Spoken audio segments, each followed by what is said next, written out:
be on for anyone like looking to develop their personal brand? Like we were kind of talking a bit off air. So there's, you know, like a personal LinkedIn page and personal Facebook page and those kind of things. But what do you think I should do? I think, you need to keep going as you are, my man. Yeah, and I can get into that. Like, I think you should have, if in terms of your personal brand, I think you should have the jameswrigley.com.au built up with a blog. All right. And yep. I think, look, content marketing overrides everything that you do.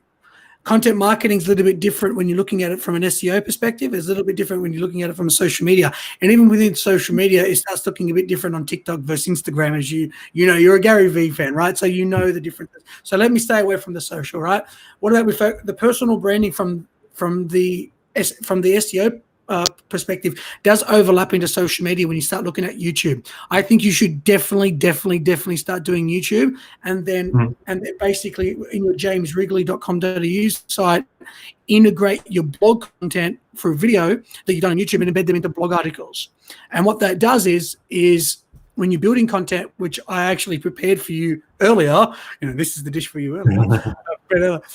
So like let's say I'm looking at business insurance and what people are searching for on Google and business insurance, and you can't underestimate what they're searching for, like what very little they know. And so if you start with like in your blog, any specialty areas that you have, whether it's insurance, have a category called insurance, even break that down into business insurance, income, whatever, like health insurance, and break that down. So the blog will be a big part of your personal brand, and then connecting that with your YouTube, learning what people are searching for on Google, writing the ads, doing a YouTube video, embedding them in, and just being patient with that. And then from your 10-15 minute video, you can create, as Gary Vee says, you know, the pillar content strategy, where you'll take a 2 or 3 minute clip, condense it down for your Facebook ad, or take a minute clip of like a little bite-size chunk of fact, like, you know. So for example, if people are asking, you know, what insurance do I need for my small business? Like, that's what they're searching for on Google, right?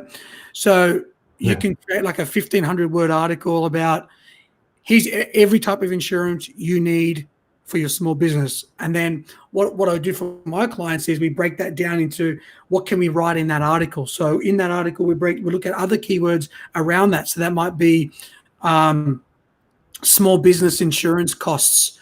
Is there any free alternatives for my small business? Is there any grants that are available? You know, so we have the overriding parent topic, and then we look at other searches that they're doing on Google that can then become a derivative of the parent, right? So that will then help your article get more exposure for multiple different types of keywords, and then build your YouTube channel and incorporate that into that. So that article, if someone goes to Google, what insurance do I need for my small business, you can get found 3 times. Look, where's the camera? 3 times, right? You can get found in the Google normal web results, right? The video search, and even within the standard web results, there'll be links to your YouTube. And the 4th is obviously YouTube itself.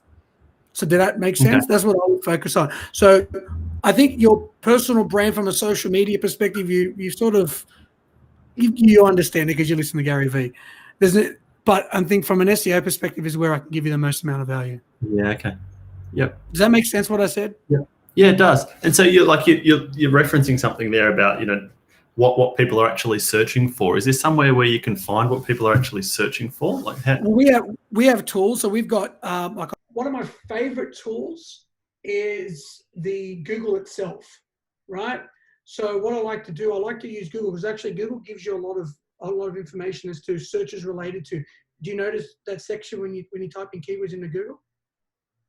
No. No? Okay. So if I go into Google. Yeah, go into Google and type what's your because I can just put financial advice, or what is your main, do you have a specialty within like superannuation? Yeah, I'll just put financial advisor Melbourne.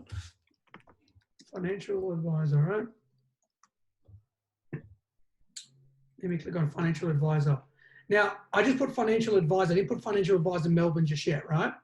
So when I click financial advisor, you scroll down, it's got people also ask section.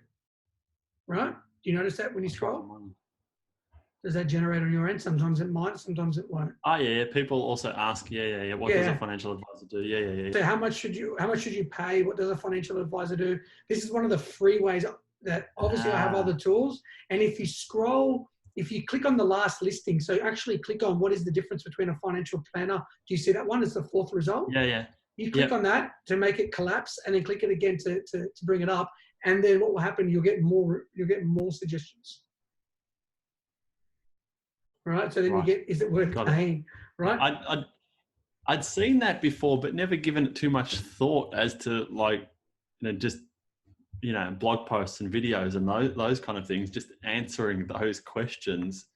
Well, I tell you what, I've got, it usually is. I've built affiliate sites where I've just copied, like this is 2010, where I just copied this section wasn't around 2010. So what I did was I did it for, if you scroll right to the bottom of Google, you will see searches related to financial advisor.